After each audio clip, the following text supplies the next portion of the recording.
Hello, how are you doing? Okay, so this time around, I really want to talk about this. So, as you guys know, I do all kinds of content in here. I can do from mindset to beauty to all kinds of things. And there has been a topic that I've been waiting for this time of the year to talk, and it's the perfect moment because it's right before we clock into the last month of the year. So, I wanted to talk about wellness trends, in specific associated with the that girl trend.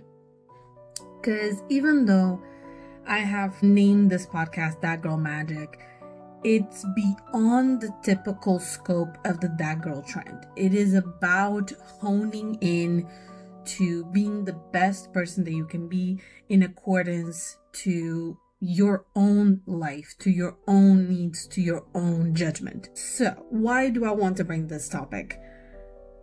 I feel like trends can be really fun and it can be really exciting and it can be different. But the problem here is that a lot of people go really hard into it.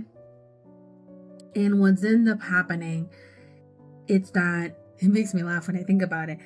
It creates this unrealistic standard and this pressure on what you should and shouldn't do.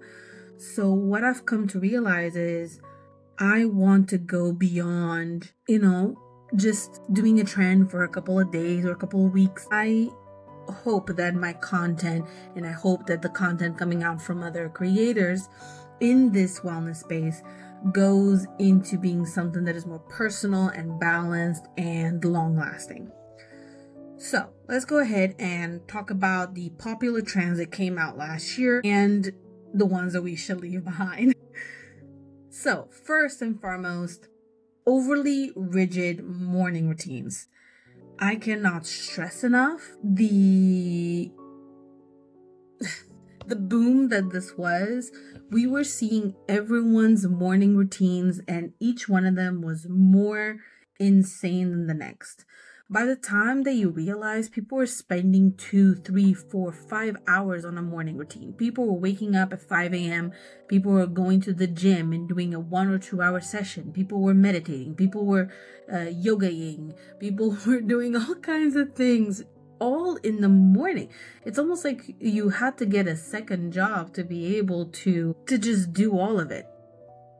What ended up happening is like someone that is not on the wellness space, they will be like, this is good for this thing, let me add to my routine. This is good for that thing, let me add to my routine.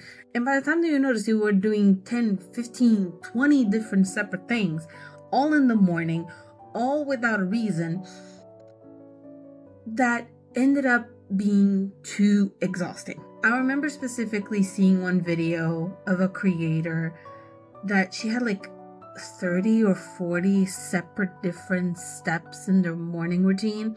And it just made me wonder how. And then it clicked to me how. This person does this for a living. This person only does this. And what happens is people that don't understand that that's all they do for a living, they will try to incorporate, if not all, most of those steps. And then what ends up happening is that you have no time. You have no time beyond the scope of anything else. So here's what I propose. Flexible morning routines and focus on a couple of things. I really have to honor the people that are like, pick one active thing, one mental thing, one emotional thing, and one spiritual thing. That makes sure that you spend in between 15 to 30 minutes, depending on how much time you want to spend on it. And it allows you to really hone it in. For example, your physical thing, it could be going to the gym or going on a walk or jog or do a yoga session, a Pilates session. Your mental thing, normally it's some sort of knowledge-based thing. So learning a language, reading a book, some sort of task that really works your brain. Emotional thing, normally it has to do with journaling, meditating, some sort of that. And then spiritual, that's up to each person's religion. It could be praying, it could be a longer meditation, it could be all kinds of things. That's up to you to choose.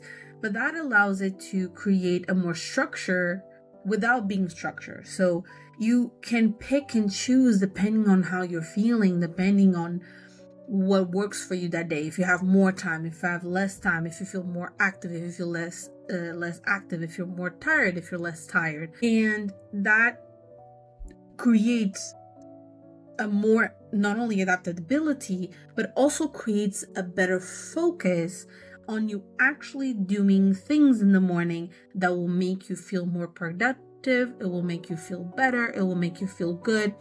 And I really, really do hope that we go on to flexible routines instead of rigid ones. The next thing, and this is going to be a little bit controversial, extreme detoxes and cleanses. I am tired of scrolling through feeds and seeing juices and cleansings and fastings and, my goodness, rapid health improvements and weight loss. And in reality, it doesn't work. I am so glad that I went into the health field, and I'm currently getting my degree in nutrition sciences. When I tell you that one of the first things that pretty much was said is, I had one teacher that said, forget everything that you ever saw online because 90% of it is wrong. You don't need to detox anything. If you have a liver and you have kidneys, you can detox. If you have a good relationship with making sure that you get fiber, to making sure that you get enough protein, enough carbs, enough fats, enough anything, you will have a good system going on in your body. Weight loss is beyond just drinking this thing or taking that thing and being able to see it. It's so much beyond that. You could have an underlying condition. You could have an emotional attachment to food. You could have an eating disorder. There could be so many reasons to why you are heavier than what you healthily should be. And also, it is a choice if you actually want to lose said weight. It is a choice to do all that. And personally, to me, I prefer the idea of gentle detoxing or even just proper consumption. Basically, just hydrate yourself, eat balanced meals, do daily movement, reinforce the natural mechanisms of detox within your body, such as having your bowels properly going. I know so many people that I've had conversations with that they don't even have a bowel movement daily. And idealistically of the human body is having it daily, and not only daily, but the correct shape. It really, a lot of people, and you can look up the spectrum of the feces of the poop, but it can go from being liquid to hard pebbles, and idealistically you should be in the middle.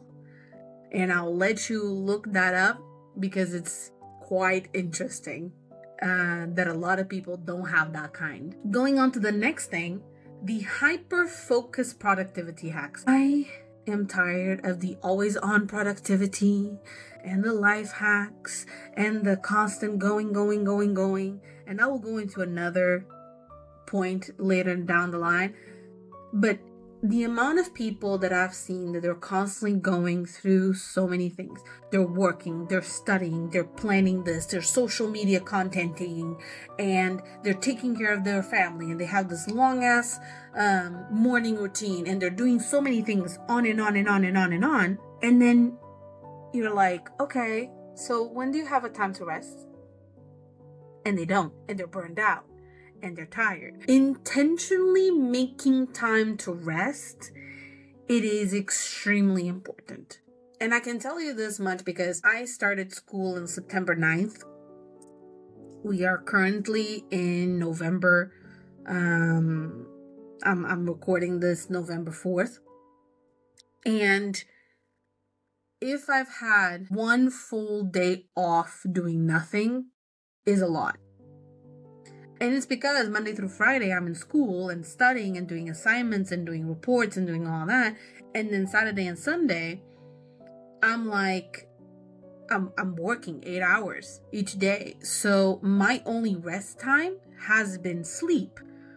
But sleep is not enough for you to have a mental actual rest. It allows you to rest your body, allows you to rest mentally and all that. But emotionally, it doesn't allow you to rest. You need a full day of rest. That's why vacation exists. That's why days off exist. It's for you to turn off your brain for a portion of time of all the other things that you need to do. And that goes on to hustle culture disguised as self-care. It is not, my people. The idea of turning hobbies into side hustles, pushing the limits. Look, I don't like the idea of productive hobbies. Why do all hobbies need to end up in some sort of side hustle? Why does your pottery classes have to turn into you making pottery for a living? Why do you have to turn something into a side hustle or something else that you need to do? And it kind of frustrates me. Like, how about reading, journaling, taking a slow walk? Those are hobbies. They are perfectly fine. And you don't have to pick those up and turn them into something. Just because you read books, you don't have to do a book talk account. Just because you like to journal, you don't need to advertise something in journaling. You can just enjoy your hobby for being a hobby. And also the overconsumption of self-improvement content. And I'm biting my own bullet here because I am talking to you about self-improvement. I am talking to you about stuff within that realm.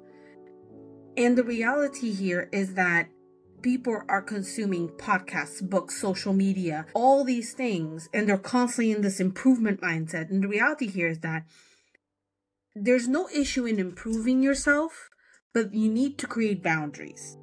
You need to create boundaries and find joy of where you are right now. You need to look back at what you were and how you are and think, I have come so far and I can appreciate how far I've come. There's no need to beat myself over right now for what I haven't been able to change. If your goal is to reach something, that is a journey, not a race. I knew for a fact a couple months back before I got into college that I really wanted to get into college. And I would beat myself over when I couldn't study one day because I was tired, because I was working, because of this or this or that. I had to take a step back and be like, you know what? You are much closer to your goal now than you were a couple months back. So why are you beating yourself up when you're closer now? And that's the message that I want to put. The issue here is not you trying to improve yourself, is beating yourself up for not improving when you believe that you should. Appreciate the steps that you have taken and appreciate how far you have come up until this point before you start to judge yourself now. You should appreciate what you have been doing so far, not hurt yourself because you haven't done the future thing. So I wanted to discuss the impact of these trends on mental health because we were talking about all the trends and everything. But here's the thing. The reason why I wanted to bring this up is because I have seen people not pay attention, dive really deep, and then find themselves mentally completely messed up. You start to lose yourself in these trends. You start to compare yourself. You start to feel anxious.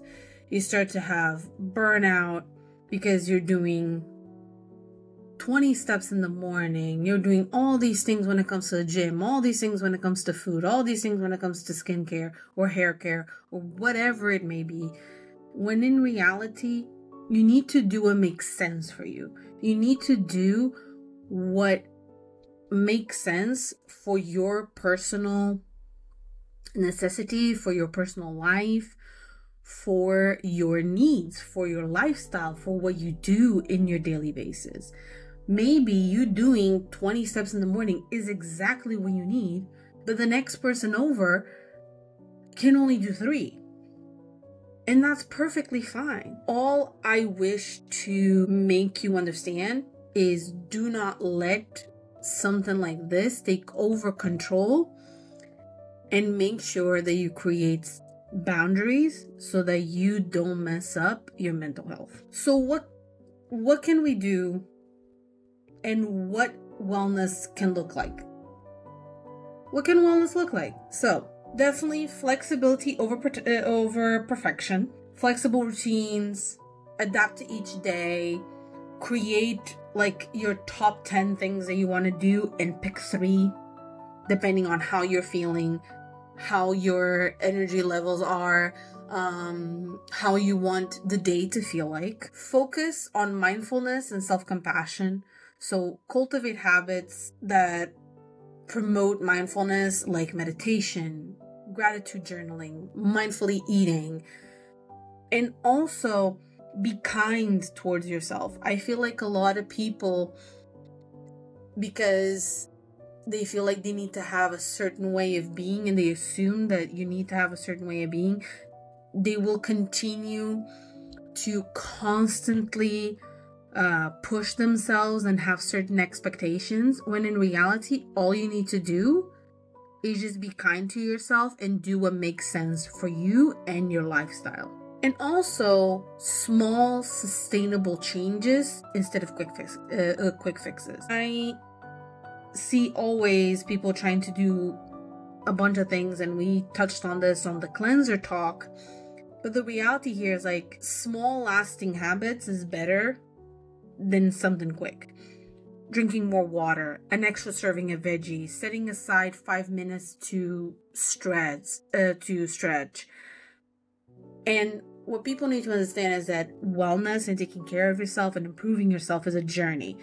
Is not a quick fix. Is not something that you implement and it's done within 24 hours or 48 hours. The reason why a lot of people don't see results is because they expect for things to work really quickly. And then at the same time, we are in a current society where you are pushed a bunch of ideas from different people that may not even have the scientific or medical or known background to even tell you those things.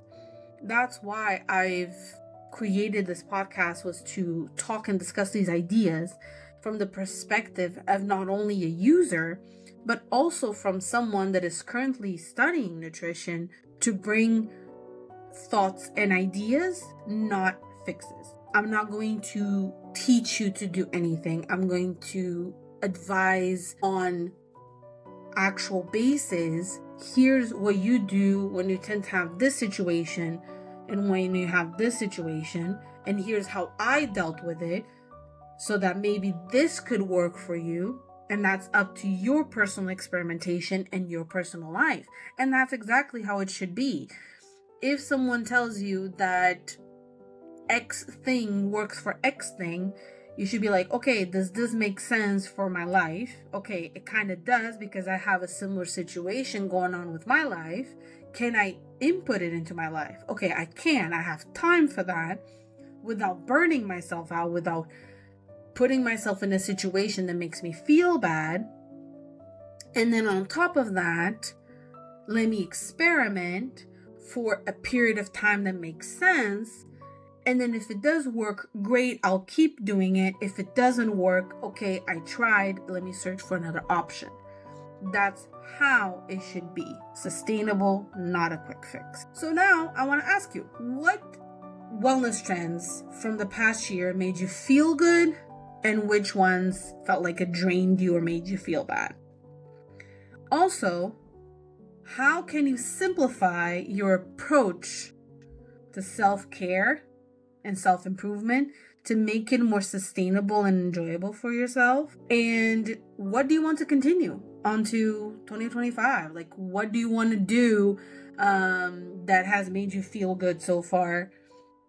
And also, I want to remind you that wellness is unique to everyone. It is not just a trend. It is not just something to look good for social media. You should do things because they make you feel good, not just because of whatever X reason. You should be realistic. It should be fun. It should be fulfilling. It should be personal to your own needs, to your own life. And I want you to really hone in as we're getting close to the end of the year about your routines and your habits that make you feel your best, most magical self, most wonderfully amazing self. That is all. Just enjoy yourself, because in the end of the day, that is what really matters, is you feeling good and feeling great with yourself. So let's march onto the next year with a more flexible and kind attitude towards ourselves.